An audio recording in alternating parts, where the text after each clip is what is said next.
So here's a really interesting lesson here. So you've got some very old buildings in Semarang. So if you know how to pronounce Dutch or English or whatnot, this would be a really interesting city for you to come to. I want to show you something. This is a church. Of all the buildings on the street, it looks the most new. It looks like it's the most maintained. And take a look behind me. That's also a European building. But if you happen to have a close-up look, it's dilapidated. It probably should be almost condemned. You look around and you see a lot of other sort of similar European-style buildings. And in fact, we talk about Dutch, we talk German and all that. The building behind me has Spiegel on it, all the way back there. That's been turned into effectively a sort of a new trendy restaurant section.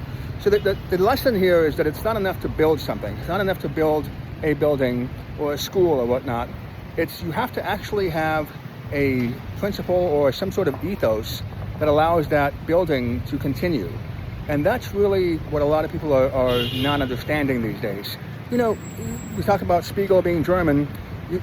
No one remembers whatever political party, or favorably, or no one cares to really study whatever political parties were in Germany, less than 100 years ago. But we still ride a Volkswagen. That's called the people's car. We still wear Adidas. The ADI in Adidas stands for Adolf, not the same guy. But those corporations continued because they built a sense of community, particularly with a name like the people's car, which is, incredible when you think about what the National Socialists were really about.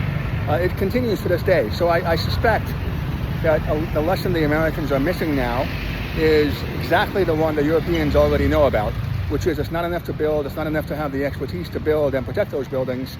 You actually have to have an ethos that will last.